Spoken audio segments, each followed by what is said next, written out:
Makasaysayang araw po. It's showtime! 150 years ago, October 29, 1866, isinilang sa Binondo, Maynila si Antonio Narciso Luna de San Pedro Inovicio, si General Luna.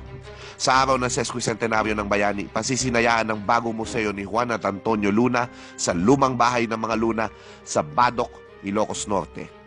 Noong History Channel Convention noong August 27, 2016 sa World Trade Center, nagsalita ako ukol sa naging epekto ng pelikulang General Luna na ipinalabas noong isang taon sa pagiging popular ng bayani at sa mga naging kaisipan ukol sa bayan at bansa. Sa panahon ng selfie at pabebe, epektibong naipakita ng mga eksena sa General Luna na hindi totoo ang romantikong nosyon na glorious ang lumaban at mamatay para sa bayan. Ang pinagdaanan ng ating mga bayani ay mahirap, nakadidiri, madugo. Gayun din, nalaman natin na may ilan pala sa ating mga kababayan na nagtaka kung bakit nakaupo lamang si Apolinario Mabini, ang dakilang lumpo sa lahat ng eksena. Tanong ng aktor na si Epi Quezon, ano ba ang itinuturo sa ating mga klase? Ano man, ang pelikulang ito ay may kaakibat na study guide para sa mga guro at estudyante na ginawa ni Profesor Alvin Campomanes at makukuha sa bahay dagitab ng pelikula. Muli ring napag-usapan kung ganun ba talaga kabrutal ang pagkamatay ni Antonio Luna. Sa mga tala, nagtamo siya ng 40 tama ng bala at saksak, ngunit nakapaglakad pa patungo sa plaza sa harapan ng kumbento bago malagutan ng hininga at sinabi ang kanyang mga pamosong huling salita na nagsisimula sa letter P.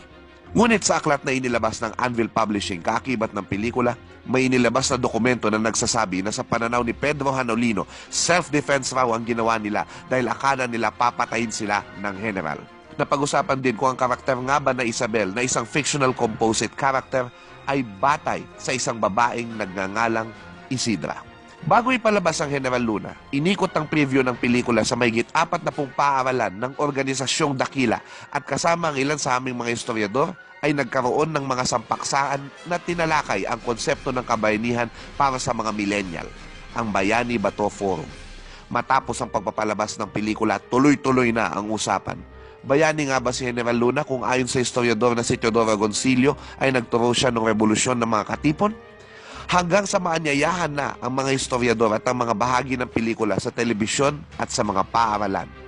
Naglabas rin ng mga aklat kabilang ng historiador na si Ambeto Campos sa panahong ipinapalabas pa ang pelikula. Bagamat hindi sinasadya, nagamit din ng ilang taga-suporta ang karakter ni General Luna na kamay na bakal upang buuin ang lahat sa panahon ng himagsikan, kabilang na ang kanyang pagmumura sa politika. Gayun din, nagkaroon ng edukasyon ng marami na hindi maganda ang pamimirata at sila mismo ang nag-uulat ng mga namimirata. Siyempre, lumabas na ang mga General Luna memes na gawa kadalasan ng mga kabataan. Ang mga General Luna toys at Lego, ang mga lunatikong mga cosplayers. Salamat sa isang pelikula. Inari na ng bayan si General Luna. Ako po si Xiao Chua para sa PTV News. And that was Xiao.